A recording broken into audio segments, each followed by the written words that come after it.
afternoon, everyone, and welcome, all 66 of you, to our webinar on how to submit a Good Awards entry. It's great to see such a variety of attendees with us today.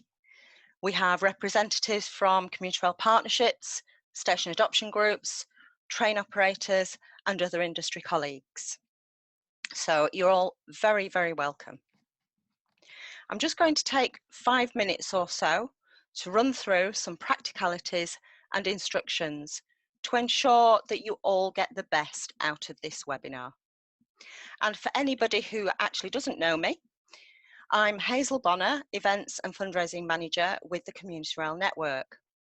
And I've been working on the Community Rail Awards since the very beginning, 15 years ago. This is certainly an unusual and significant time in our history, and we hope that you're all staying safe and well during these very challenging circumstances.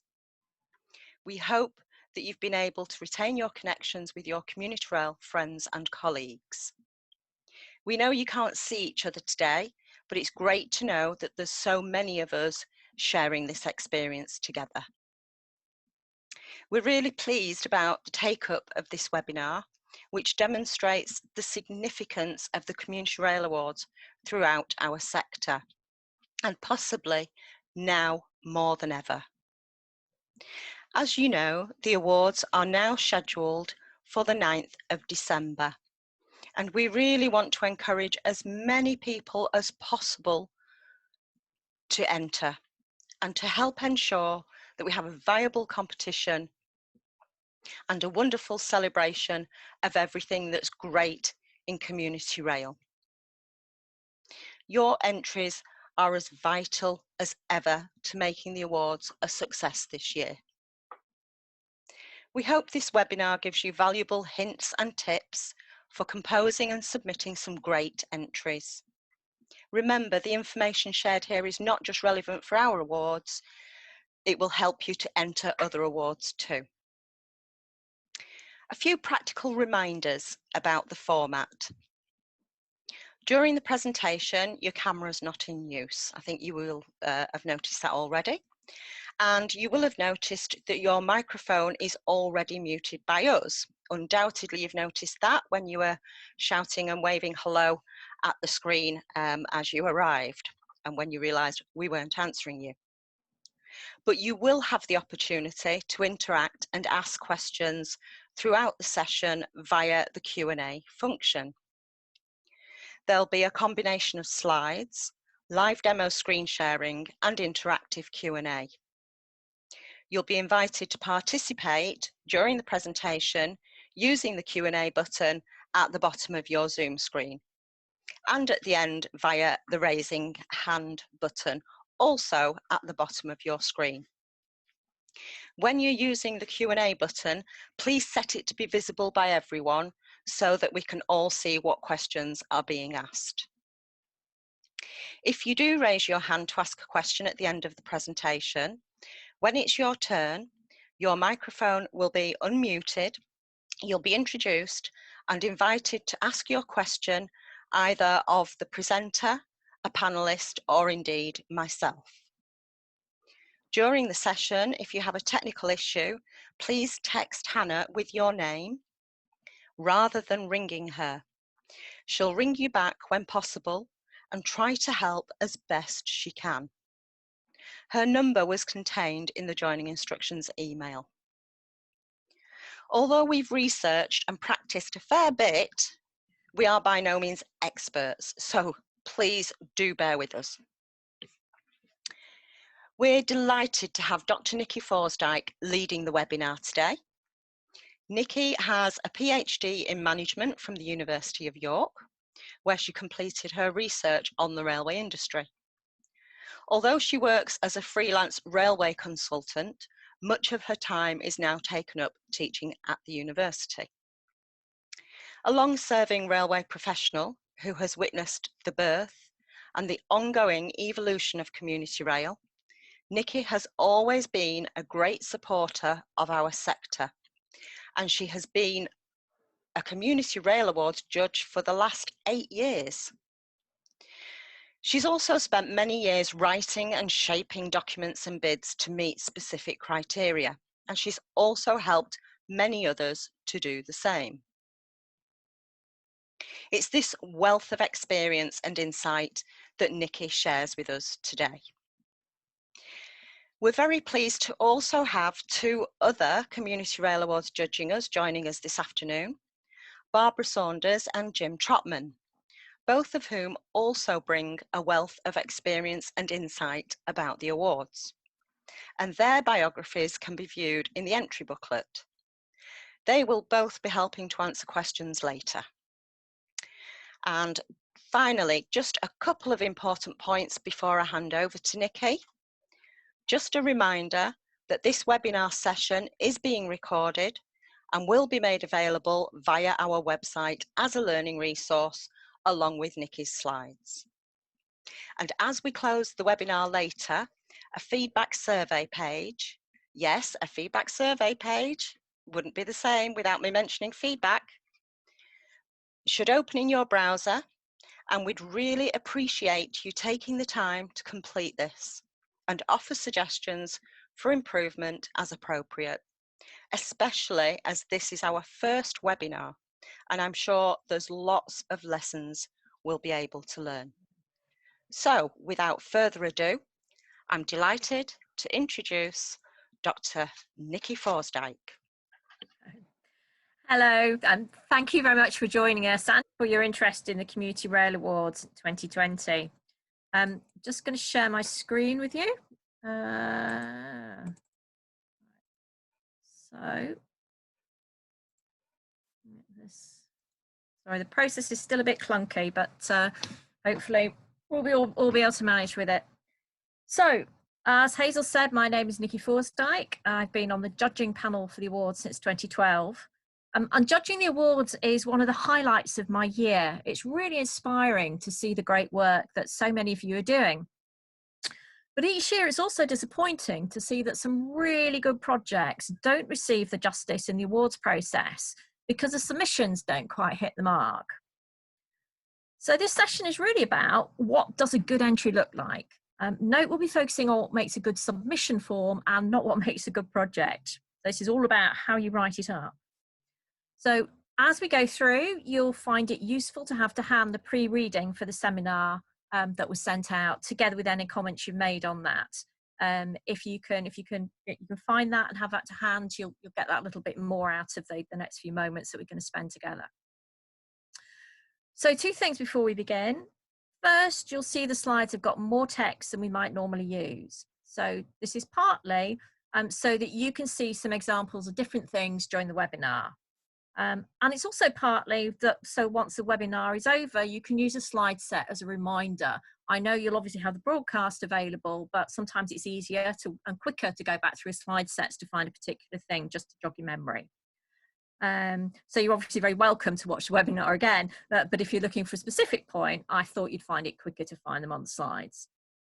So second, just a reminder of what Hazel said, there will be time for questions and answers at the end. But if there's anything you want to ask as I'm going through, please do pop your question onto the question answer function. Hazel will be monitoring that as we go through. And if it's appropriate, we'll answer them during the section, or else we'll take them at the end. So, but we will be picking those up. And as Hazel said, if you're not used to using Zoom, just have a quick look for that question answer function now. You should find it at the bottom of the screen. So I'm going to begin with 3 key messages. And if you remember nothing else from today, I really hope that you remember these. So firstly, make sure you focus on supplying the information asked for in the awards brochure for the actual award you're entering. So Community Rail Network have done a fantastic job of articulating this in the entry booklet, but it's really easy to lose sight of the requirements in the excitement of writing up a project we're passionate about. We've all done it, I think, and I certainly have. So make sure you keep looking back at them whilst you're writing. Second, make sure you write up the important details of your project that will help the judges understand how well it meets the judging criteria. you've been living with your project for some time, but we haven't, and we don't know what you don't tell us. I think every year at some point, one of the judges says, I know they've done extra my own observation, but they haven't written it up.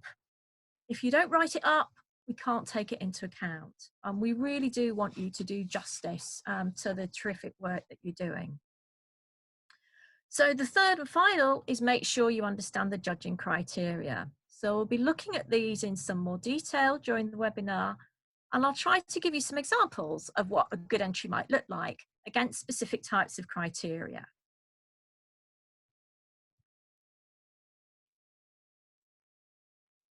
So if we have a think now first about what makes a good submission, some really basic thing, but it must be compliant with the rules of entry. And it does need to brief the brief in the awards. They're clearly laid out in the entry booklet, and we'll have a look at those in a bit more detail in a moment. Try not to waffle. Present it really clearly, so it's really easy for us to navigate the text and to see where it meets the requirements. And make sure there's some evidence to back up what you're saying. And we'll actually be looking in some detail about what that might be and how you can present it. I know a lot of you are already doing some really good things in terms of presenting evidence, but there may be some ideas there that not everyone's come across before. So remember that for categories 1 to 9, you're required to write 600 words on the concept and aims, what happened, and the results. And we'll have a little look in a while about what that actually means in practice. Categories 10 to 13 have similar requirements, but adapted to their subjects. So it's important to make sure that you've looked at the specific things that you need to do for your entry. So let's have a look. It's not easy to focus on writing a good entry, and it's often easier to spot where someone else's weak writing can be improved than it is for us to work on our own. So I thought we'd have a look at an example. I've prepared a hypothetical one, but to make it more real, I've based it on a campaign I ran over 20 years ago. I apologise if it bears any resemblance to anything that's happened more recently, but any resemblance is totally coincidental.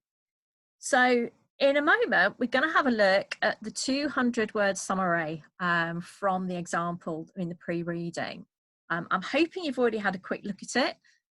If you're not watching this as a live stream, you might find it useful to pause at this point and quickly read it. But if you're watching it live, this is a good time to test your speed reading. You'll have just a moment while I switch between documents to do that. And at the same time, Hazel is going to put up a poll for you with a quick question. So I'm going to switch now to the Word document so we can see what you should be looking at. And then I'm going to ask Hazel to put the poll up. Sorry. That's what you're looking for, the example 1, the 200-word summary. So once you've reminded yourself of the summary, then please have a look at the poll questions. Hazel, are you okay to put those up now? Yeah, I'll just launch this in a moment. It'll come up on your screens and you just select one of the answers, please.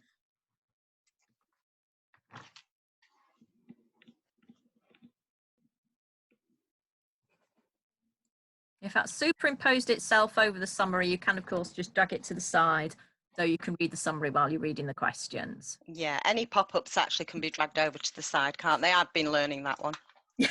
So lovely. People are jumping in there. Great. Excellent.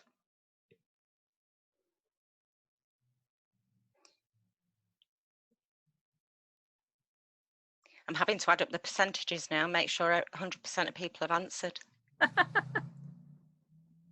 think that's 100% there. Okay, so I have the answers. We have 7% of people have chosen using the third person instead of first person in the write-up. The second one is using the full word count. The question, by the way, I forgot to actually read that out loud. If you were looking for a single quick win to improve this summary, which one of the following would you focus on? So using the third person was 7%. 12% opted for using the full word count, but a great big whopping 81% said stating clearly what the results were and what the initiative achieved. Thank you for that, Hazel, and thank you to everyone who took part there. Right, if we can switch back to, I'll just switch back to the slides. The answer is, of course, they will all make a difference, but the key one there is results. I think it's interesting that the poll has generated that as being something that's really important about in terms of telling the judges, you know, what the results are. So if you think back to those criteria of what the 200-word summary is required to deliver, and things to think about, including in there, does it tell you the name of the project? Does it tell you why the project was set up and who was involved, and does it tell you the results? So we've talked there about how you would improve it, and I think that's interesting. Again, I would say all those 3 points make a difference. The criteria say clearly it should be written in third person, not the first person. But the making the results has a big bearing. So in terms of summarising how we can improve it, one of the things about that summary is it's a little bit woolly. So for example, it says the campaign ran for 4 weeks. It doesn't say the campaign ran for 4 weeks. It said it ran in the summer, which is very general. So from a judging point of view, we don't know whether it ran for 1 week, 2 weeks, a month. So a little bit more detail is often really helpful. And think about the sort of what's being said. So obviously I've over-egged it in the example. It's so that we can really make the points. But, you know, what does focusing on poetry as a medium really mean? You know, what are we trying to say with that? What are we trying to convey? And similarly, go around that results thing, the lots of press coverage. Does it really mean? What does that really mean?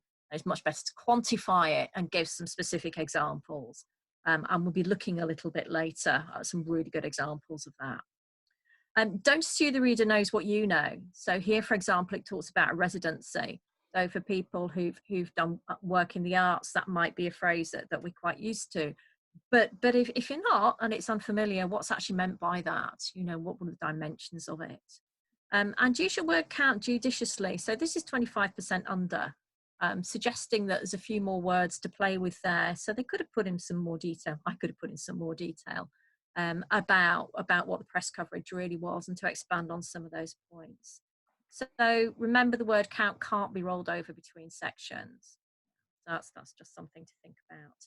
Not say you have to use all 200 words, and as you'll see in one of the examples we look at, you can write a perfectly good summary without using the full word count. But it does mean there is room to expand on things as well. So I thought it'd be useful to have a look at a better one. So the version here is one summary that came from a winning submission in the past. It wasn't originally divided into paragraphs 1, 2, and 3. It was a continuous piece of prose. I split it out so that we can really see what the content is in each bit and how it's structured, because I thought that might be useful too. So Nicky, sorry to interrupt you. We actually have a live question, if that's possible. Can I just backtrack a little bit? Yeah, you can. So we have a question from S Valley Railway. Yeah. And they say, referring back, the example 1 was a bit negative, but may highlight the reality. Yeah. Do you want to hear how it was, or is a positive spin better? I thought it was an excellent question, so I wanted to throw it in there. That's such a good question. In fact, it's something we've talked about as judges before. And our view is that actually it's really useful to know the background context to a piece of work. So from our point of view, we don't have a problem of being honest and saying, actually, we'd had a really bad period of operation, for example, or a really bad period of the customer not being given what they were promised.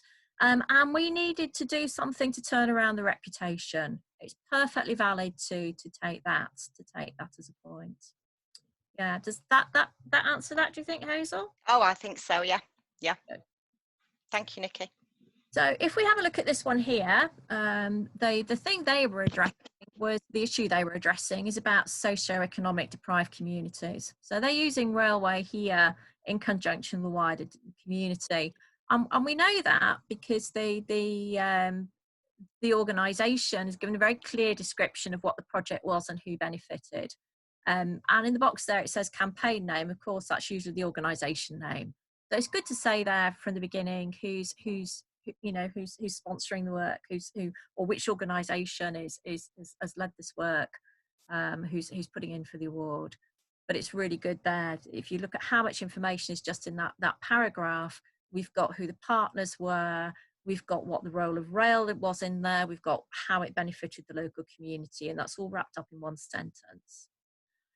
If we come to look at that second paragraph, it talks about the partnerships, it talks about what donations in kind, and it brings in already, remember we're still on the 200-word summary here, brings in already the donations in kind of the cost and the value for money elements of the submission. And finally, it talks about a little bit about results and feedback. So it talks about attendees commented that not only did it enhance their education awareness, it improved their rail confidence.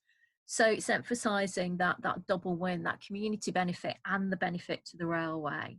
So those are both really good points to emphasise. So there's some things there that you can think about when you're constructing your own summaries. So if anyone's got any questions on that, it may be a good time to think about those and put those in. While you're doing that, I'll just make the point that crafting a well-written paragraph is not easy. It really, it's something we all still struggle with, even after years of practice. So if you're struggling to summarize your project, you might find it helpful to break it down into 3 to 4 bullet points. So the key things you want to say, and then build your sentences around those, and then see if that hangs together, if that works as a narrative, if you like, in your little paragraph. Anyone have any questions at that point? There's nothing immediately popping up. Okay. Oh, hang on, wait a minute. We have got a question. So we're going to start the full entry in a minute. So if there's any more questions on the short one, now's a good time to ask them. So I think this might be more a general question for later. Mm-hmm. So Nikki, I just want to ask you, this question, is this a general question about the awards event, or is this around entries? Can I just ask you that, please, before I ask it publicly? Because I can address this later.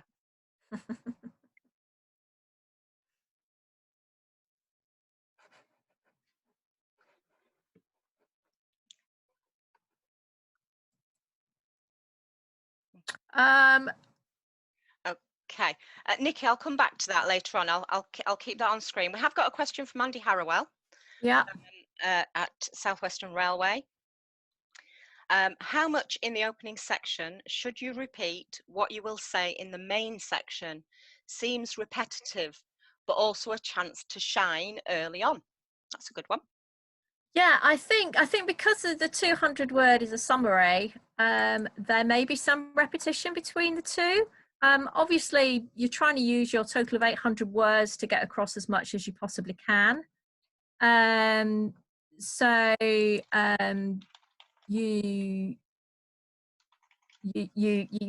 don't want to totally it shouldn't just be a complete duplicate of the other. But it's very likely that a lot of the material is going to be, that a lot of what's in your 200 word summary is going to be expanded on in your 600 word write-up. So that's a good question. As you can tell, I've probably not got a clear answer. It's really to you to judge how you can best put your story across, but it's certainly good to be able to think of this paragraph as like the judge's introduction to introduction to the project, and it's certainly going to tell them some of the key features. It also gives a signpost that we can look for when we're reading the main entry as well. Nikki, should we open that up to Barbara and Jim, see if that's not a bad idea. Got an idea about that? Just one second. I'm just going to. Oh, sorry. Okay, so Barbara and Jim, I don't know if you heard the question okay. Yes. Yes, I did. Have you got anything to add along with Nicky? I think there has to be some duplication, and it's a chance to really expand on what's been said in the summary, to give the evidence, to give details of the location, whatever. So yes, there will be some duplication, but it's a real chance to expand upon it. Okay. I agree with that. I'd also say it's preferable for it not to be a cut and paste job. So you wouldn't actually want to see exactly the same words in the same order necessarily in the main text as you've got in your summary. The summary does give you an opportunity to put the key features together, and as Nicky says, to supplement that in the main text. Okay, thank you both. There's a question there too, I see, Hazel, about There is. the word counts. And a good call. No, that you can, of course, within your within each section, you can allocate the words as you like, but you can't move word count around between the two parts, the 200 words and the 600 words. Okay, thank you. I think that's just about it for the questions at the moment, Nicky. Okay, so if everybody's ready, we'll move on and we'll have a look at the next bit, which is the main meat of the entry. Before we do that, I thought it'd be useful just to remind ourselves what the entry booklet says in terms of the specific criteria. So hopefully you can see that on my screen. Yep. So if we look at the full entry description now, so it's up to 600 words laid out in the format specified below and written in the third person. So for categories 1 to 9, it's about concept names, what do we want to achieve, what happened, and the results. And we'll look at an example of that in a moment to make that a little clearer. For the other categories, it's similar, but not quite, you know, they've obviously got specialist angles. So for the volunteer contribution, worth reminding, you know, state who you're nominating, commitment and passion, and some supporting evidence there, which is very, very specific and is about a photo of the person you're nominating. I know we've got quite a few station groups with us today, and I thought it might be useful to have a look at these particular category aspects of category 12. So again, third person, but 3 very specific things to cover in your entry. One's around gardening achievement, so actually saying what improvements have taken place and what's been delivered. One about who's been involved in the project, so to what extent you've been able to engage with partners and with the wider community. And the third one around, apologise for that, you can hear the jets going over. And the third one, biodiversity and environmental responsibility. So bringing forward those aspects in your entry. And again, it makes a point, you've only got 600 words, so plan your writing carefully and do that final word count. And then category 13, again, has got its own specialist criteria. So you can just seeing who you're nominating, the organisation group, and the contribution. And again, a little bit things there about evidence. So keep those at the forefront of your mind as you're writing your entry. When I'm doing something like this, I often keep them next to me. I keep them written down. I might even cut and paste them and put them at the top of what I'm writing to start off with, and just keep back checking that what I'm writing, that every word I have links to that and really points back to it. So let's have a look at how that might work in practice. Nicky, can I just jump in with a question that's been asked? You can. Is that okay? Yeah. So Francis asks, for categories 1 to 9, what role, if any, do photos give in scoring entries? Oh, do you want to hang on to that one, Francis? We're going to come up to talk about evidence in a little while. Okay, Should we, lovely. We'll keep that one there then. I'll ask Jim and Barbara to also bear that one in mind, and we'll, Yep. we'll chat about that when we come to talk about the evidence. Great. So thinking about the 600 word summary, you know, things to think about here are the ones we've been through. So for the example I'm looking at, I obviously couldn't, in the time we've got together this afternoon, we obviously couldn't go through every category. So we're going to have a look at just one, which is category 9, simply because that's what I had a good example for to be able to write up. But the points I make are the same. So when we're thinking about how we could do this better, the key things, you know, does it describe what the entry booklet asks it to describe? So if you remember 1 to 9, it was the concept and aims of the project, what happened and what were the results. And does it meet the specific criteria for the award? So in the case of category 9, these are things like, was the campaign accessible, engaging and interactive? Did it have informative and interesting content? Did it, sorry, roaring overhead. There's not a lot I can do about it.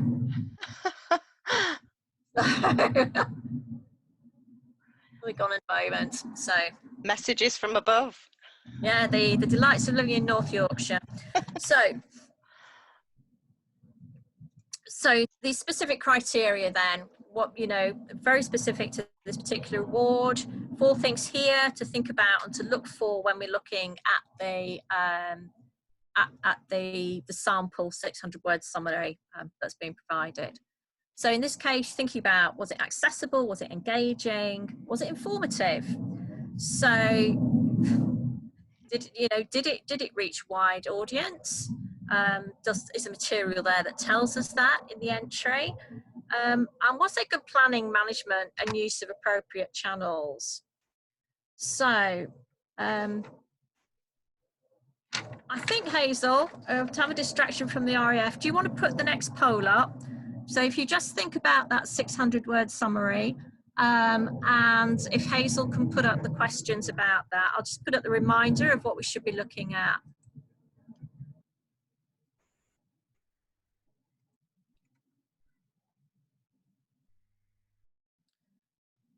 So what I'm talking about here is a 600 word, the full entry description, and there's some key things to meet about that. So Hazel, I think, has got a poll that actually looks. Sorry, Nikki, I was talking, but I was still muted. Just getting used to the technology, you know. So yeah, so you should be able to all see that document on the screen. And the question for this poll is, what was the main aim of the project? Just choose one answer, please, and it's coming up now.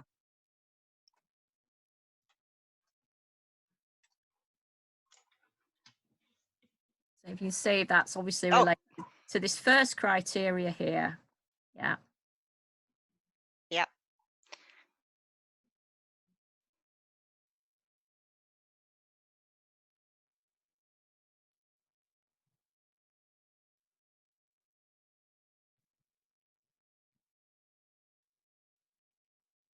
It's making me count.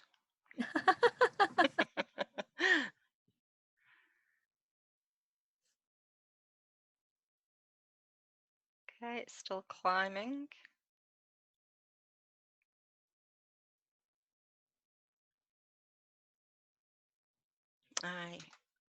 Okay, so we've only 60% voted so far.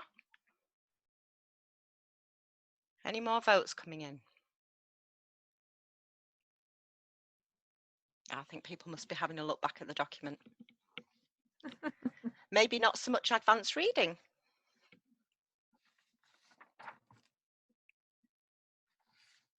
This is a really useful document. It's harder to speed read 600 words than it is to speed read 200 words. It certainly is, yeah.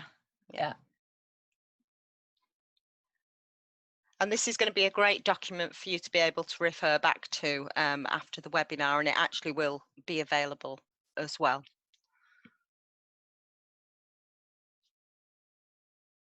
Okay, I'm not sure anyone else is going to vote, so we will finish there. So we have a, oh, hang on, 71% voted.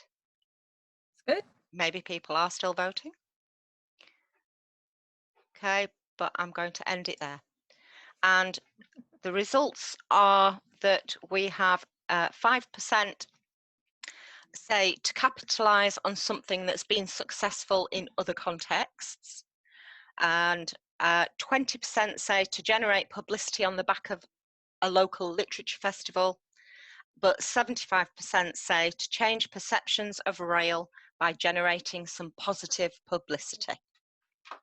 So I really like those results because what it demonstrates is that the entry doesn't make it really clear cut. As you know, as you deduced, it gives several different reasons, and the reader has to sort of work out for themselves what the main aim was. So, you know, from the start, it starts out very vague. It would be a good idea. You see there, it says it would be a good idea to see whether we could get poet in residence. And of course, that sort of makes me think, why? What is it we're trying to address? So is it the very first next thing? Is it this popular scheme that's been in other businesses? So is the main aim then to capitalise on that? And then there's a bit of a clue here. And there's another factor there. So if you can be really, really clear about spelling what the key aim of something was in your writing, that makes it much easier for us to understand what it was. Also makes it much easier then to write about whether it was delivered, and for us to see whether you've written about whether that was delivered. So that being really clear in your entry about what you were trying to do is very helpful. I think we've got a second poll, haven't we, Hazel, now? We have. We've got a question before that, though, Nicky, if that's okay. Okay, yeah. We've got a question from, I think it's Claire Sands.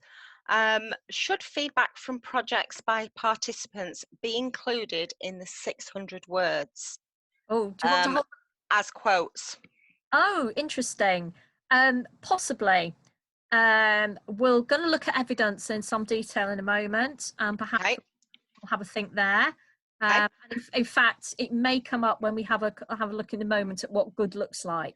Excellent. So we'll hold that one then. Question. Oh, and we have another question. Oh, if the entrant did want to achieve all three, could they say the objectives were threefold? Of course. Then add all those you mentioned. Yes, of course. It's obviously, if you say you've got threefold objectives, it's then really useful to demonstrate that you've how each of them was achieved, and how that all three were delivered against. But yes, we're not saying, oh, you've got to isolate just one main objective. If you've got three objectives and you've met them and can write about that well, that's absolutely brilliant. So don't worry about that. Okay, thank you. So the second poll relates to category specific criteria. So again, apologies, I've only had time to look at category 9, but a reminder here of what they were. Those were these here are the 4 category criteria. And Hazel, do you want to talk about the question? Okay, so the question is for specific criteria. How clearly does the write-up tell you whether the poet on the line promotion was engaging and interactive, i.e. that lots of people actively took part in it? So the answers are not at all, the reader has to work hard to find it, it's implicit but not explicit, or it does it well. Launching your poll now.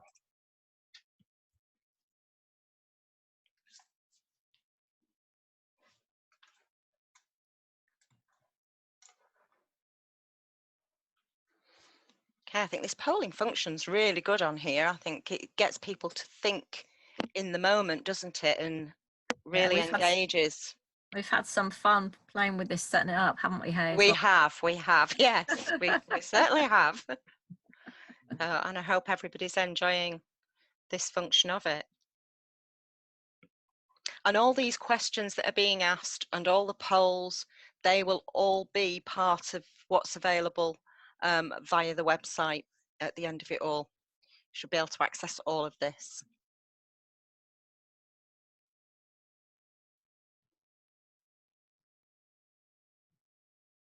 Okay, so we'll just give a little longer.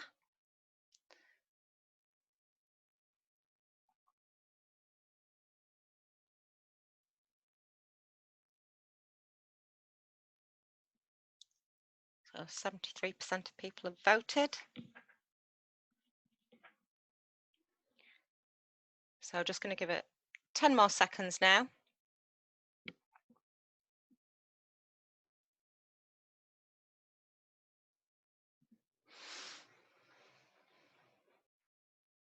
Okay, and we'll end the poll there. So I'll share the results in a moment.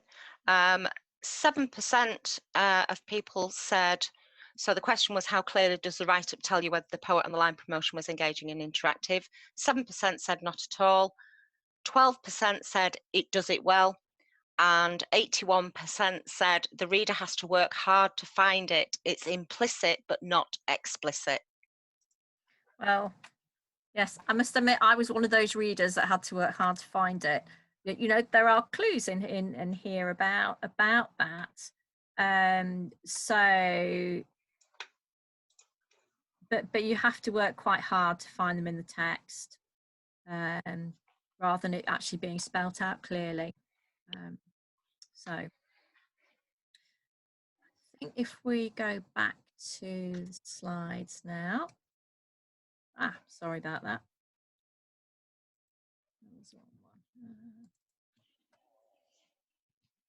So if we look at the the initial impression then that we might get, remember, initial impressions are our first reading, but the very first initial impression it's quite poorly presented. So it's written the first person, not the third person as specified. It's written as a big chunk, so there's no headings, the signposting judges to the criteria that we're looking for. It doesn't actually meet the specific criteria for the category when looked at in detail. It doesn't give evidence about level of interaction and things like that. It's not hard enough on the evidence. There's too many general unsupported statements. And it runs over the word count, poorly planned. I think it's really important to say at this point that entries have been disqualified in the past for running over the word count. So you know what the word count is. Word has a very useful function for counting your words for you. So really, really check it carefully and make sure that you stick within those boundaries. Yes, some fabulous projects have actually been rejected, haven't they, Nikki, in the past? Yeah, because they've gone way over the word count, and it's a shame. Absolutely heartbreaking for us. It is. Yeah. So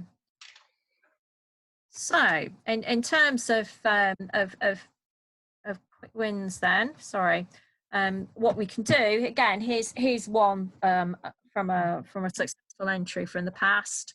That is a good example of how that works. So if you have a look at the text on the right there, this was a winning entry. It starts off right at the beginning by drawing you in. So this is an example of an introductory paragraph, and it explains what the issue was. So it says about confident and safe use of public transport. One of the things I really like about this is it's straight away, it's giving some really hard evidence. That wasn't meant to happen. Some really hard evidence about what the issue is. So, it talks about 40% of people participating in the survey avoided using public transport because of the fear of assault or actual assault. So it's giving some really hard evidence right up front in the first paragraph. First, that sort of justifies why the initiative was needed. And put some numbers around the actual issue. So thinking about writing a really strong introductory paragraph is a quick win in terms of writing a very strong entry. And the other quick win, I think we already identified right back when we were talking about 200-word summaries, is really think about writing up the results. So think about what's been the impact of a project and what has it actually achieved. So we'll have a look at those in a little bit more detail. I've talked there about an introduction, how to write the introduction. Let's have a look at some, think about the presentation, about section headings that are based on the judging criteria, to see where the criteria are answered, and that making sure that it's really clear to the judges. So I'll have a little bit more in detail now about writing up results. It's already come up quite a bit in our Q&A and in our discussion so far. So let's have a look in a bit more detail about that. So in terms of writing out impact, it's not about, or not just about, how many people have seen it or been involved. It's also about what's changed, what's different as a result of the initiative.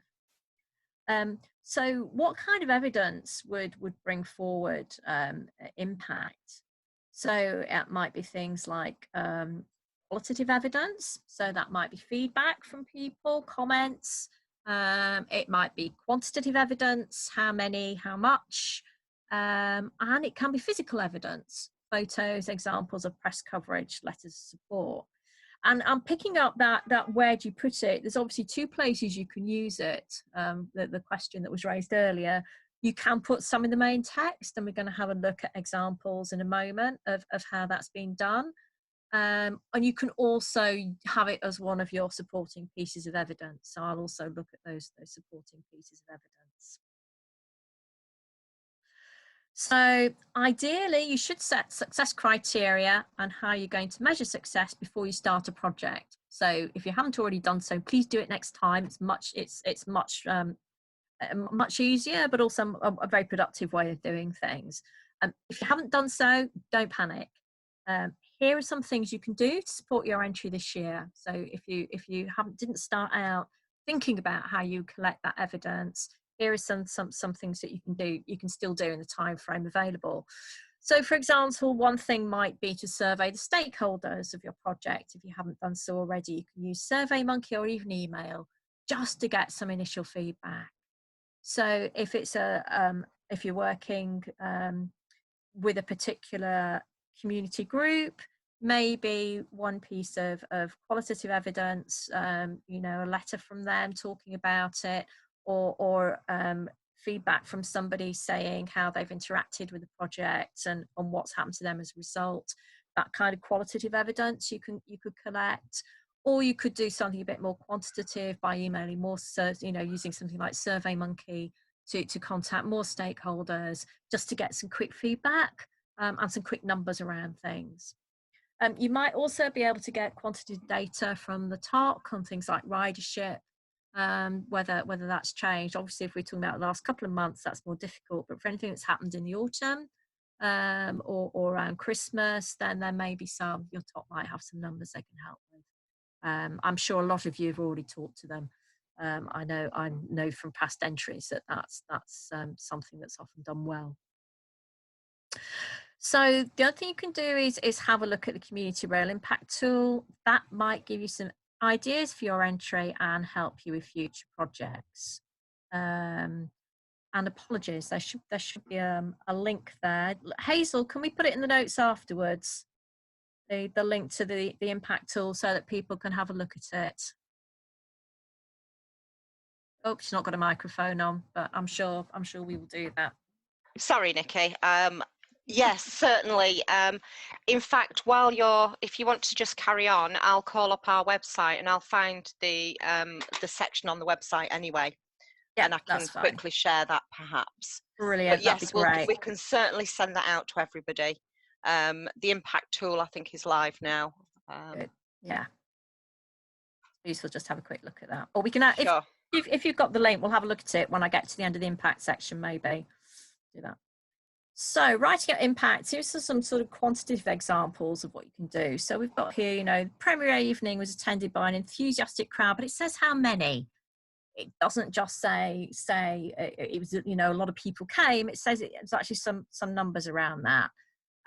It says the type of coverage it got on social media, also talks about what print media it got into, and talks about it got in twice.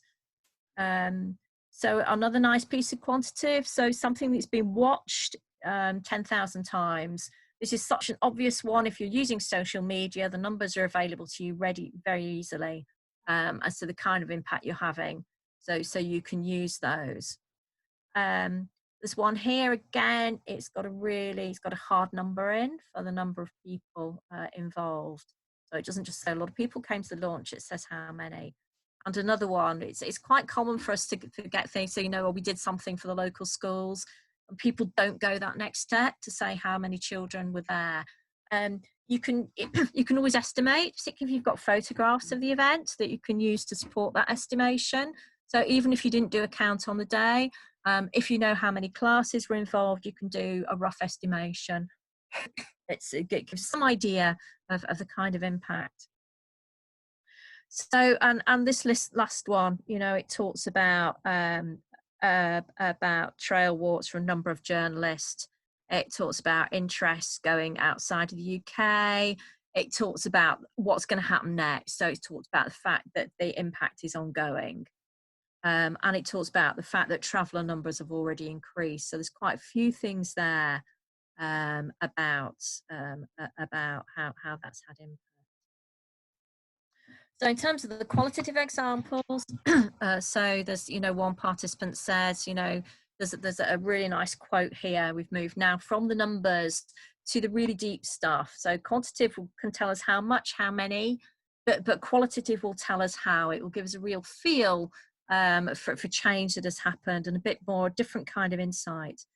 So here we've got, as one participant said, this was a project that really positively impacted my life. So having the opportunity to be part of this gave me good reasons to carry on during a hard time. And then some really, I know, a list of things that came out of that. So there's some real hard feedback there about what's happened.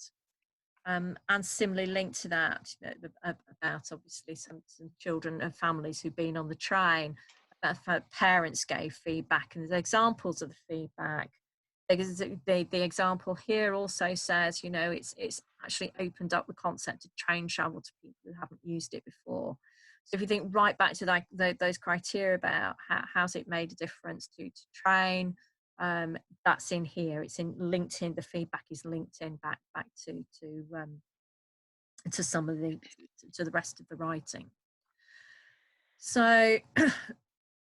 The other one here, this is sort of mixed. It's got qual and quant, so it's got 100% 5-star ratings, very immersive. The fact that local heritage walks, again, be nice to have said how many walks are done a year and how many people come on it. That would have strengthened it even more. Also, some key feedback there from a key stakeholder, so that's good to see. So Nicky, I've actually been able to drop a link into the chat function to everybody. So if there's a link there and everyone can click straight in to the impact tool on the Community Well Network website. Is it worth having a quick look at that now? Can do, yeah. So it should be there. You'll be able to click into that as well, Nicky, and then share your screen.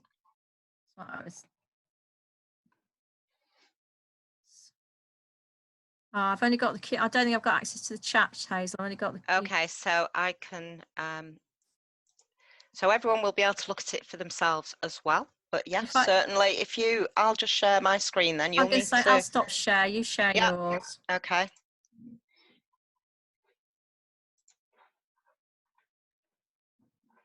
You Sorry, just 1 second, because the chat function was over it. Yeah. Okay. There you go. So this is where it is on the website. Which part do you want me to go to, Nicky? I think it's just showing where it was on the website, and really thinking about you need to it's your screen, so you're going to need to scroll up and down. Is there a link from the actual? Yeah, there you go. How it plots and a quick user guide. Yeah. So really recommend people have a look. Well, you know, it gives you some things that you can do in terms of building up that feedback. Yeah, and everybody's got the link now in the chat function, so anyone can now click in that and get onto the website from there. Okay, shall I stop sharing that? Yeah, if you come out that then. Okay, there you go. Bear with.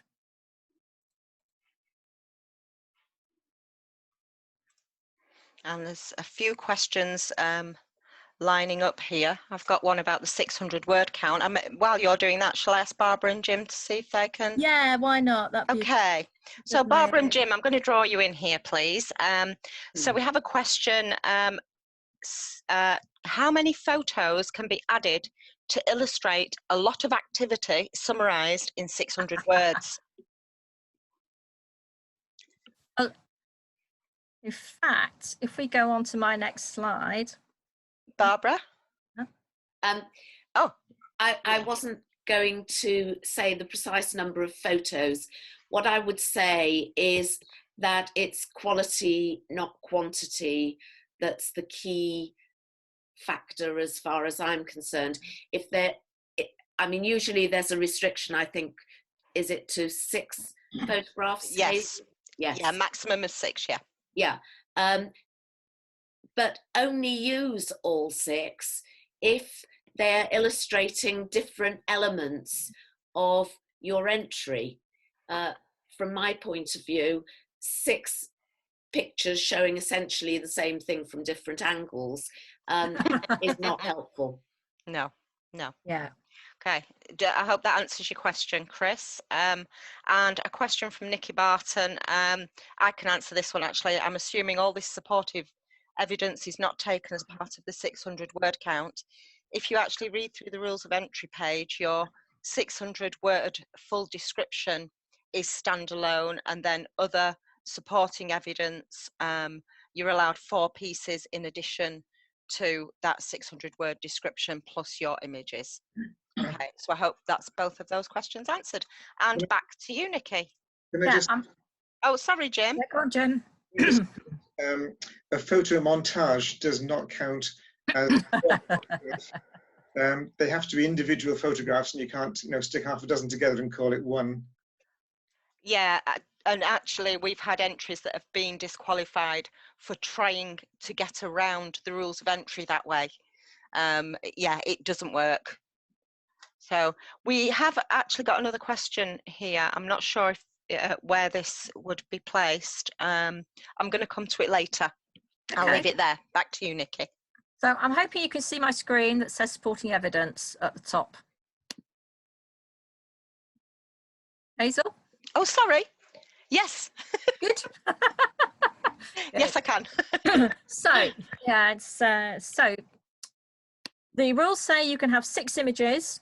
Those should be individual photographs, as we've just heard, not a photo montage, 4 supporting documents, and 1 link. So that is what's allowable in addition to the entry. So alerts could include, for example, copies of material that produced as part of the project. So we often see links to YouTube videos, which are great. I must admit, I do enjoy watching those. Screenshots of apps are really helpful if there's been an app associated with your project. PDFs of brochures and leaflets, if there's walks, leaflets and things like that are being produced. And photographs of advertising material can be helpful. In terms of the actual evidence of impact, that might be things like photographs, perhaps of launch events. That's really useful. If you've told us that there's been a launch event with 100 people and you've got a photograph that's actually got a lot of people on the train or on the platform, it just helps, emphasize what you said that little bit more. Press coverage. So, again, if the text has said we got a really good write-up in, I don't know, in Hello magazine, and then you can actually give a photograph of it, then that shows that shows that that it actually happened, if you like. And social media coverage, obviously, screenshots of that gives us some idea of it just gives us that little bit more weight behind what you've said. Some of the categories also require you to give evidence of costs. I think I'm right in saying the small projects one does. Yes, it does, Nicky. You have to submit a budget. Yeah, so things like your budget, your breakdown of costs, your breakdown, and copies of bills and receipts that evidence that's really useful. So if you've got those. If you haven't got those for this year, then at least try and redraft your budget so that you can show that you're within the category for that particular award. But if you have got copies of bills, receipts, which hopefully you should have, then that's helpful. And finally, it's not unusual for us to see letters from partners and others. Obviously, some partners are more equal. But it can be useful evidence of support from third parties. Survey results, I've already talked a bit about things that you could be doing if you haven't already got them, but obviously it's only survey results, and they can actually be really useful to write up in the main text. don't necessarily have to be put in a supporting appendix. It's if they're showing some really good stuff.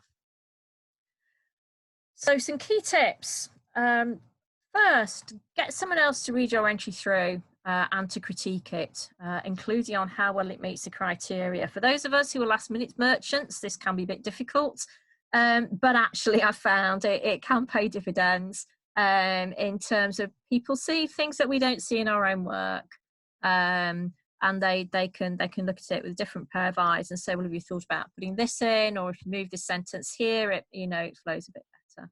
So I find all that kind of feedback really useful when I'm writing. Plan out your word count and stay within it. It can be useful, it's not mandatory, but you might find it useful to allocate your words to things that are really going to count against criteria. 600 words isn't a lot to sum up something that's been really important to you. So to really think about making every word count against, is it going to stand well against what's being asked for, that's really helpful. I'm thinking about the presentation of a document. Is it easy to read? Is it well laid out? Does it use heading? Is it really easy for us to navigate when we come to read them? Is there additional evidence there? And are photos and other visual elements appropriate and of a good quality? You obviously want to do your entry justice. And there's a point, actually, if I can jump in there, Nicky, that, Yeah. quality of photographs and things as well is really important, because, if you do get placed and you do win an award, we have a winner's booklet, and it'd be great to have some really good quality images to go in there alongside to demonstrate your project or the volunteer, if it's a volunteer contribution award. And there's one other point where if you're using photos, it's really helpful if you put captions on them. Obviously, it's sometimes quite easy to infer how the photos link to the main text. But if you can actually put a caption on the photo that also links to something that's in the text, it's really then clear for us what the photo is illustrating and what it's evidencing and how it all ties in. Or you can actually save as and name the image. Yes, you can. That's a good idea. With the caption, which actually would be better from a tech point of view for us using those images later, because those we'll be able to see what the caption is to go with those. Okay, sorry to interrupt. No, that's a really good point. So key takeaways then. As I said at the beginning, if you remember nothing else from today, there's those 3 key things that I'd really, really like people to hang on to. Because I, for one, am looking forward to reading some fantastic entries this year. And I'm really looking forward to hearing what, seeing what people have got to write about, what they're going to present to us. So keep those tips in mind, keep them in front of you while you're writing. And I think there's now time for some questions. But before we do, Nicky, we have a surprise poll. We have a final surprise poll that we'd like to launch. Okay, so this is courtesy of Hannah, our events and admin assistant. And I will launch this in one moment. What type of sheep appeared as a glamorous assistant on one of Nicky's presentation slides?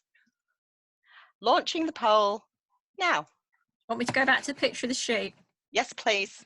That'd be great. There he is. There you go.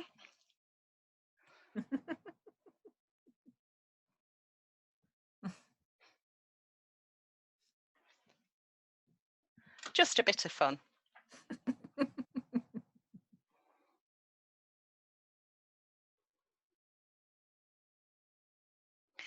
Yeah, I think he's not the only one needing a haircut at the moment. Yes.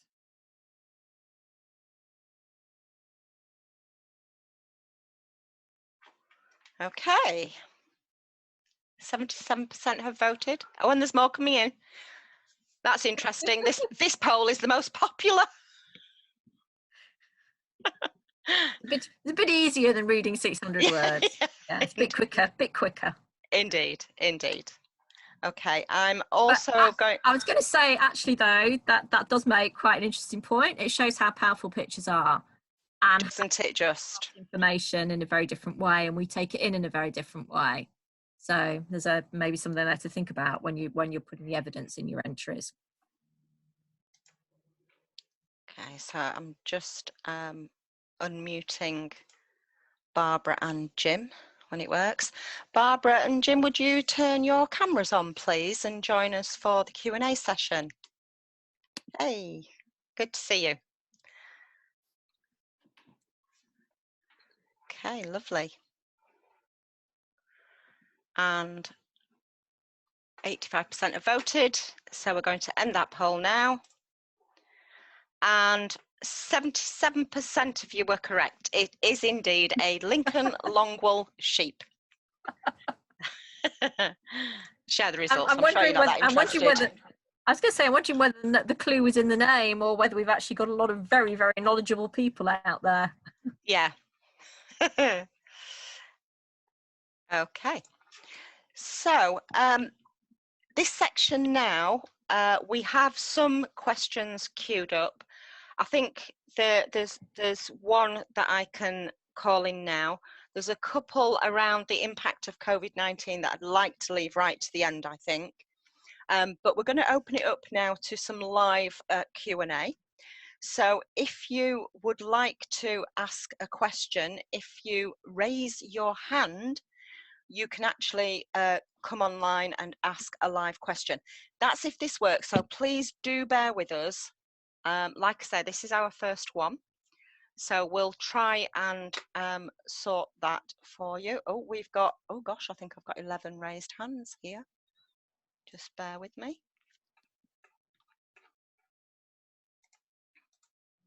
Ah, okay, so I've got Andy Harrowell. Andy Harrowell, if you would like to ask your question, who would you like to ask the question of? Hello, Hazel, and hello, everyone else. Thanks for this afternoon. I'm hoping you can hear me all right. We can. It was really a question for Nicky, just picking up that last point about images. I know this year that we're looking at putting in a Word document with the 600 words. How beneficial do you find it to have some images included within next to those 600 words, even if they're the same images that you're submitting as attachments, just to kind of illustrate what you're talking about?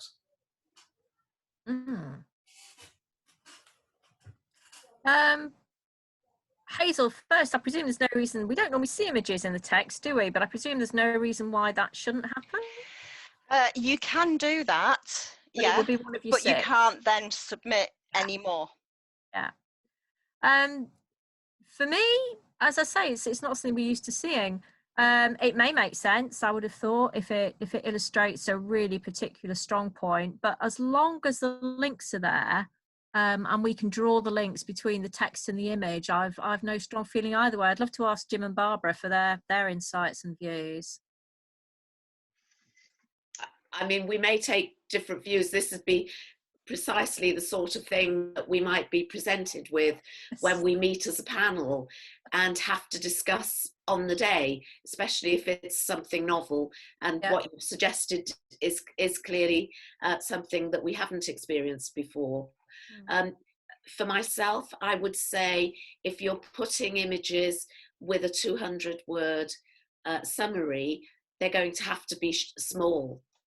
And even though we might be able to click on them to take them to a bigger image, actually, I'm not sure they'll help you in the longer term. I personally would prefer them to come as a separate package following on the text, because then we've got a feel for the whole project. We know what we're dealing with. But I think that's a very personal opinion. There aren't particular criteria that would limit us, and if you wanted to try us out on that, we'll be challenged, and you can be sure we'll discuss it. I agree. I think to have half a dozen big pictures towards the end is probably more helpful than little ones in the text. Yeah. Okay. Yeah. I think it comes back to that point that Hazel made earlier about the quality of the image, about really presenting it as to a high specification and us being able to see it presented well. So yeah. Okay, thanks for your question, Andy. There are a number of questions queued up now on the Q&A function. Should we just run through a few of those as well? Yeah. Okay, so I think the question, should feedback from projects by participants be included in the 600 words as quotes? Did you say you would deal with that later, Nicky, or have we dealt with that? Yeah, so hopefully as I was going through, I mean, to me, it's almost a little bit of both. It can sometimes be really helpful to put a little bit, 600 words isn't many, so you're not going to want to use 100 words up on a quote. But maybe if you've got a really, really juicy line, that will just strengthen what you're saying at the time, and then you can put a bigger quote in later. So it's really about thinking about how you use your word count judiciously, and how, but you can judge that between your pieces of evidence and what you actually put in your main summary. And actually, Edna Woname asks a similar question, slightly different. Can quotes from participants be put together as one supporting document rather than adding to the summary that will take up the 600 words? And the answer to that is, I would say, do you want me to answer that one? I can actually answer that, I think. I think, yes, you can. You can put quotes into a PDF, as long as it's in a PDF format, and you can add that as supporting evidence. Yeah. Sorry, I was asking the question and answering it all. I was going to say that would be your one document. One document, yeah. So wouldn't it? Yeah. Okay, so I have a question also from Richard Licence. Is there a danger, Richard is from Friends of Littleborough Stations, by the way, is there a danger that a minor or insignificant project can be hyped up by expert PR and spin? Could a project almost be planned around winning an entry category? Very good question. Sorry if this sounds over cynical. It is not meant to disrespect worthy winners nor the integrity of the judges. That's a good question. Shall I go first, and then Jim and Barbara, you might want to chip in. So I have to say I'm not aware that we've really suffered from that in the past. I think it's hard to evidence something that's not needed if it's really not needed.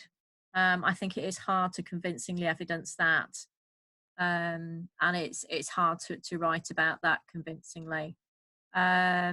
So I would hope not, and I would hope that one of the defences we have against that is the fact that we have a panel of judges. You've got a number of people scrutinising it and looking at it from different angles, and we do challenge each other, as well as the entries. So perhaps Jim and Barbara would like to say more about that.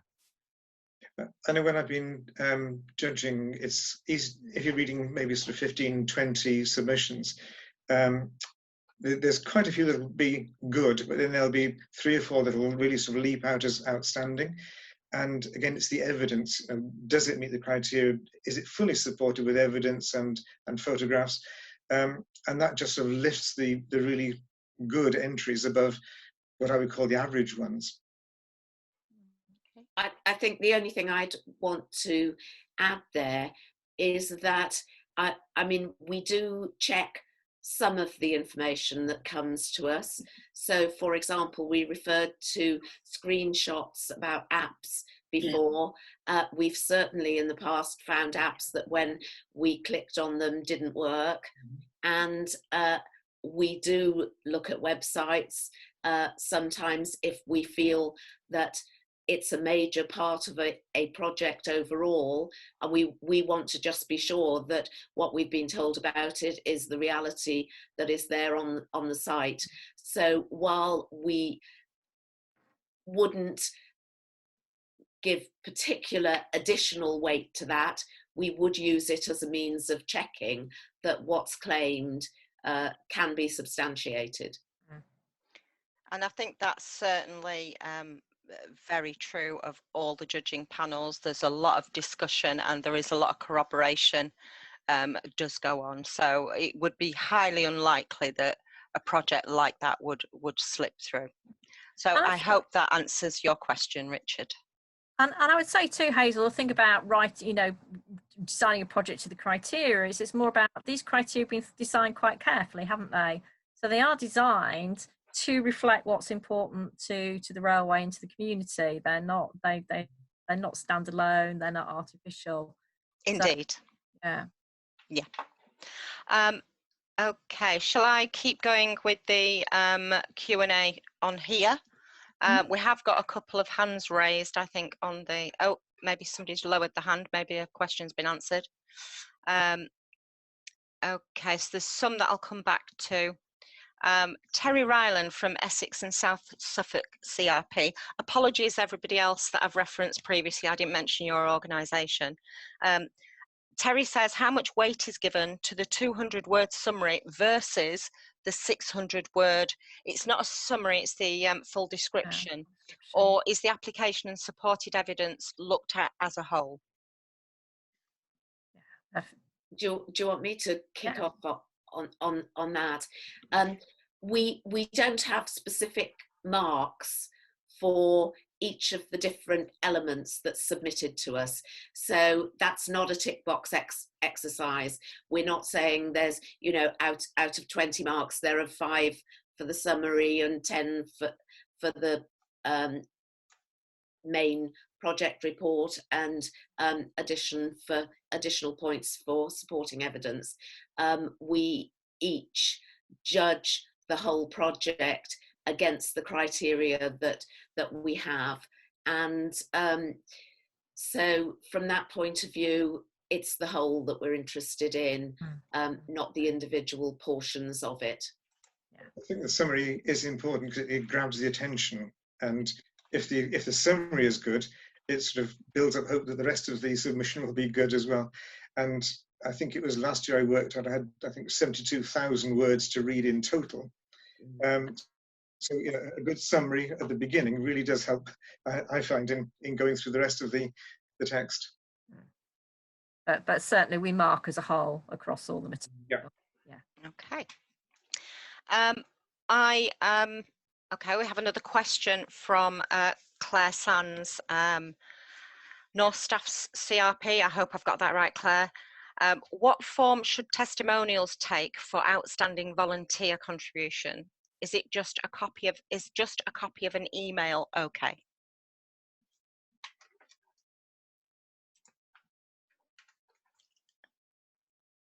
Throwing that open to the floor. I think most of the testimonials I've seen have been actual letters that have been sent, you know, attached to an email. I don't recall seeing an actual email testimonial, but again, that's limited experience. I think it would be fine if it said enough, really. So, and if it's clear that it's coming for that purpose. Would that? What do you think, Barbara? Yes, I mean, likewise, I've got limited experience of judging that particular category, but I mean, I think the important thing is that the testimonial is accurate and properly reflects the contribution that the individual has made. I think whether it's in an email or a letter format, I don't think is significant. Okay, lovely, thank you. And Karen Bennett from Commuter Rail Lancashire is asking, so it's worth adding the PDF of a project leaflet, ? Even though this will have other pictures and words about the project? It's a good question. I would say the PDF is one product. It is the leaflet, which may have half a dozen pictures in it, but I would see that as the leaflet is what's being shown, not necessarily the pictures in it. Yeah, I would say so too. Yeah. And if it was part of a marketing campaign, it would be essential. Yeah. Hope that answers that for you, Karen. Thank you. And I can answer this one for Roger. Photos submitted as supporting material to be submitted as individual JPEG files or within a Word document. Individual JPEG files, please. It does say so in the rules of entry, Roger. That's because we might need to use them in some of the publications afterwards. Okay, thank you. Here's a question from Dave Carlisle, Friends of Buxton Station. Sometimes, despite lots of hard work, a project fails to meet its aims. However, it points the way clearly to something much more successful to try next time, with work already started on this next time. Should this still make a good submission, or will it be ruled out because it didn't meet its aims? That's a really good question, actually. Okay. It is a good question. Yeah. Jim, do you want to have a go at that one first? I think it's worth doing a submission, even if it doesn't meet the aims, to say maybe what went wrong. But also it might be worthwhile either keeping it or using that as experience for the following year, and using that as the introduction, saying, last year we tried this, it didn't work because, therefore, and then it's a better submission the following year. I think I'd be inclined to go that route. Yeah. I think you've got two options, and I think it's a particularly important question this year because we're going to come to the COVID questions later, and clearly there will be quite a number of projects that perhaps were well underway, and then you had to halt them in some way, or you've had to completely rejig them in order to sustain the momentum that you started. And my view on this one is that there's not a problem in telling us that these were your aims and this is how you approached them and what happened. But the really important thing there is what you learned from what went wrong and how you've addressed it. So if the project is ongoing but is in the process of achieving its objectives, you will have a difficult decision to make, whether to do what Jim says and wait another year so that you've got a fully complete project, or to go ahead on the basis that you have learnt enough and achieved enough that you think it's worth putting it up at this point in time. And I think for me, the absolutely crucial thing is that you show what you've learnt and how you've addressed those learnings. Okay, thank you. I think that's some great answers there. Thank you. I hope that clarifies things for you, Dave. We have a very good question from Jane Sumner from Essex and South Suffolk CRP now as well. My understanding was that if the first 200-word summary page didn't grab the judge's attention, the rest of the entry is not read or considered. Is this correct? No, it's not correct. we consider everything that comes in front of us. I think the point about the 200-word summary, it's the first thing we see. So that's really your opportunity to make a pitch to engage us. We will still engage. We'll still engage with the rest of the material, but it is nice to see a good summary. It's that first impression thing, isn't it? You never get a second chance to make that first impression. No, you don't. No, so but we do engage with absolutely everything related to chemistry. Sorry, just to throw a cliche in there. So, okay, I hope that answered that for you, Jane. And carrying on down.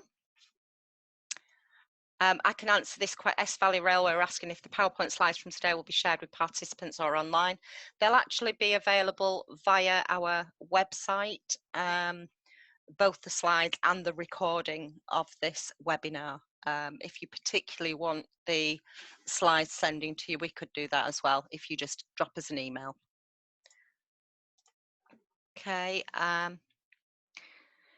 Sheila, I'll come back to that later. I think I might have answered that for you around your artwork. So Andy Buckley is asking a question. Does an unfunded small project mean not funded by a TOC or a small project fund?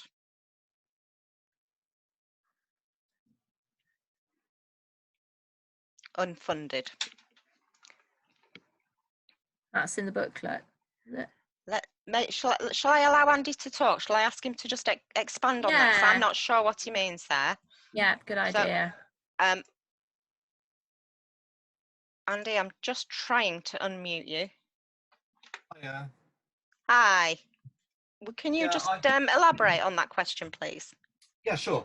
I had a look in the criteria, and I'm pretty sure, I haven't got it up on the screen at the moment, but I'm pretty sure that the small projects section said that it had to be an unfunded project, and I wasn't quite sure what that actually meant. No. No, we can check the entry booklet, but I'm pretty sure it doesn't say that, no. I've got the entry booklet up on screen, and what it says, so it's small project award, £500 or less. Is that the category you're talking about? It is, yes. So it says any project that costs £500 or less, excluding volunteer hours, can be submitted. We're looking for projects that delivered great value for money. We like to see a budget.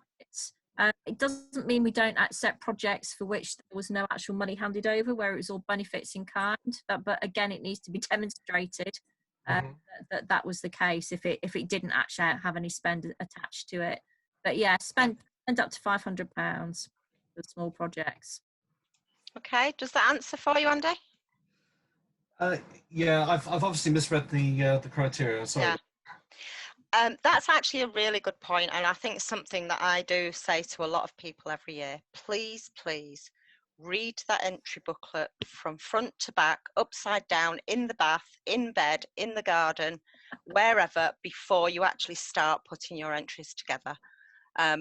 There's a lot of information contained in there, but particularly if you're entering a specific category, make sure you read that through thoroughly, particularly the category criteria and the judging criteria. Okay, that's everything on there for the moment, apart from some of the COVID-19 questions. There's some that we've done already. I don't think there's any hands raised. Shall I have a look at some of these? There's a couple of questions. So Sheila, I think this is Sheila Davidson from Friends of Hindley. And Sheila's asking the question, so in light of the impact of COVID-19 this year, she says, if you have artwork which still needs to be put up at the station, can these be included? Now, because of the COVID-19 impact, we are realising that we're going to have to exercise a certain level of flexibility this year. And I certainly an entry, I think, under the circumstances this year, and I think we can have a discussion about this now with the judges, that my feeling would be that we ought to consider these projects because the installations were due, but just haven't been able to be carried out. What are your feelings around that, please? I'd be inclined to agree with that. If the artwork is ready to go up and just can't be physically fixed, pictures of the artwork I would have thought would be acceptable. Yeah. I think particularly if it's part of a project that's had other elements, so you can show that those other elements have delivered, but you haven't still an element outstanding, because that's all is, you know, it's quite nice to see, you know, and we're developing the project by, so say how that's being built on. I think it might cause some discussion if it's an integral part of the project, which means that the results, you know, there aren't any results. I think that would make it very difficult to assess. So coming to that then, Sheila, and it might be in other people's minds, of course, that we will have a flexibility this year and next year. And next year we will probably expand the time scale through which projects will be able to be submitted. So any projects that aren't fully completed this year, if they're not ready and not able to be submitted this year, you will be able to submit them next year. So we will just be more flexible about the rules of entry, and we'll just change things a little bit to accommodate for that, because we know there's going to be a lot of projects that are unfinished. Okay, I hope that answers for you, Sheila.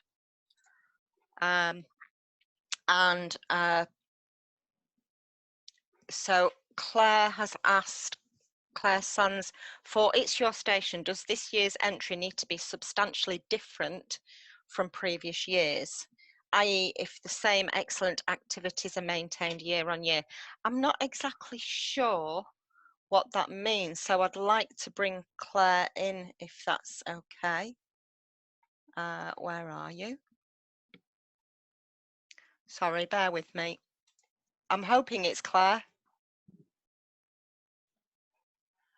Are you there, Claire? Oh, hello, can you hear me? Yep. Yeah. Yeah, so this is a station where they won a silver award last year for It's Your Station. And they want to put in for another award this year, but they haven't. Most of the work that they've done is similar to what they've done previously, i.e. they have fantastic gardens and they're very good at involving the community. In terms of specific projects, though, that's almost like a peripheral. For example, they started on a dementia-friendly project this year, and they're working on a poster with a local college. Okay, so I can take this one actually. I've been liaising with the It's Your Station judges about the category, and there is going to be much more flexibility around It's Your Station this year. Obviously, the impact, it's probably the one category that's going to be impacted more heavily than any of the others.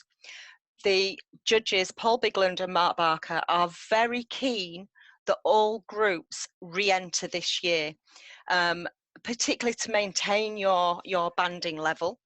And it doesn't matter if you think there's not a lot of different stuff gone on or anything, please encourage groups to enter, even if things are incomplete, if the gardens don't look as they normally would, etc., etc. The judges are not going to be going out and making standardized visits this year. Most of their judging will be done online, so it will be dependent on what you submit. However, they may also arrange an online meeting, so through our Zoom function. So they may organise some online meetings with the station's groups, and they may ask for some more documents, perhaps other images that might be available then, and they'll be able to have a chat with the groups and sort of include that as part of their assessment, and they'll be able to ask questions back and forth. So does that help, Claire? Yes, it does, thanks. Okay, thank you.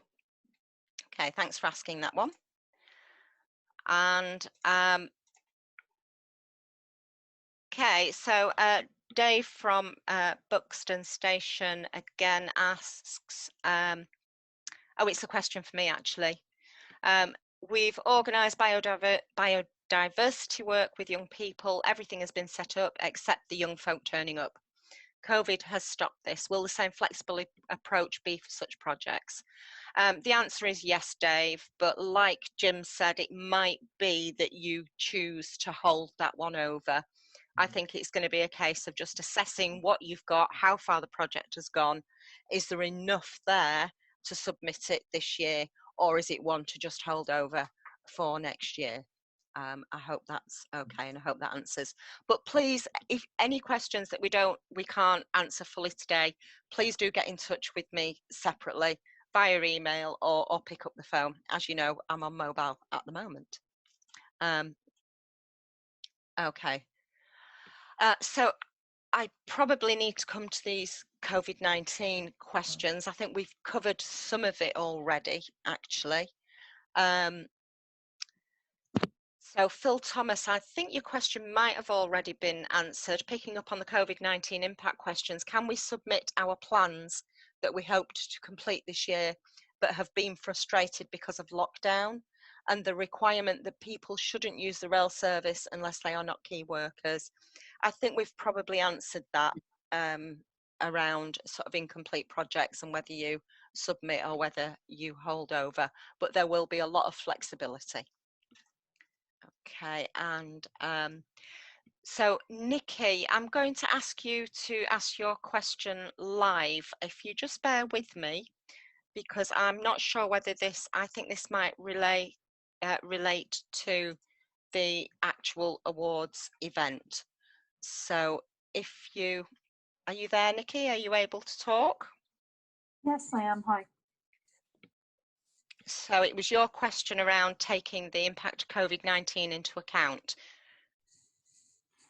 Yeah, well, I was really thinking, I suppose, with relation to some of the questions that you've already responded to, just about the impact of very few people using the railway in terms of statistics, gathering as evidence for the impact of your project, for example. So I was more thinking about that rather than the actual event itself. So I think you've kind of answered that there'll be some flexibility, but really, you know, if it's better to re-enter next year in the light of the change in circumstance, then that may be a good idea. So I think you've probably covered my question.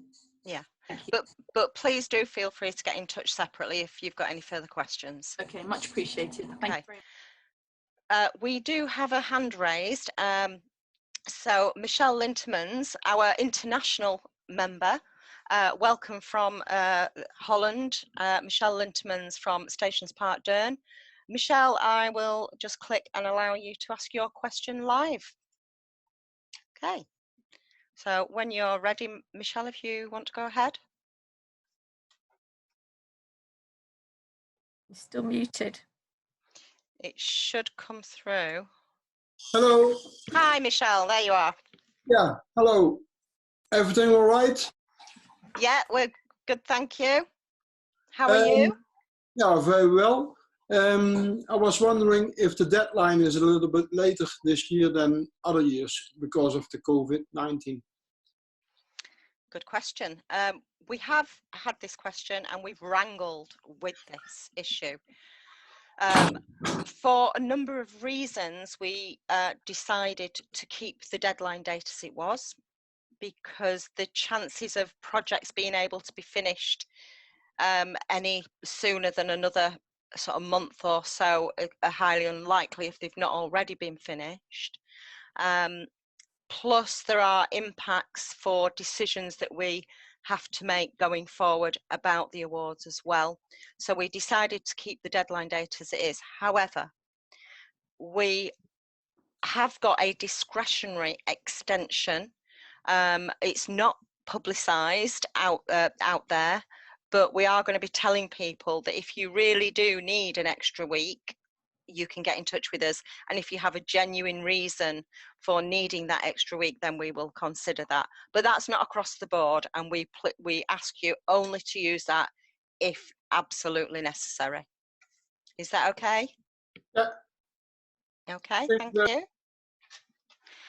And I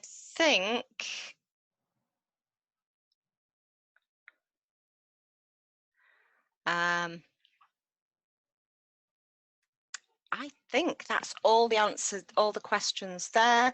Some stuff's popped up on Q&A. I'm not sure if these are questions. Yeah. So just finally then, any final questions before we round up?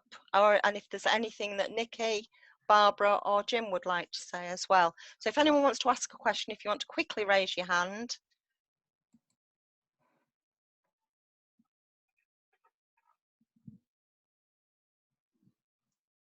Okay, there's nothing there at the moment. Can I just add, Hazel, that often we don't know the place or the station that's being referred to. So a description of a place or the site or something is very helpful. There was an example last year where I happened to know a station about 100 miles from where I live, and the station's probably about half a mile from the town centre, across a river, across a bridge. It didn't actually say so in the submission. So sometimes a bit of information like that can be very useful to set the scene, because we just don't know the places being referred to. That's a good point. That's, yeah, very good point, Jim. Very good point. Anything else? Barbara, is there anything you want to add? Nicky, anything you want to add? No, I don't think so. I think one thing to say is that I did do, when I was planning the webinar, I did do an annotated copy of the exemplar entry. So that's where I've sort of line by line commented on how those two aspects could be improved.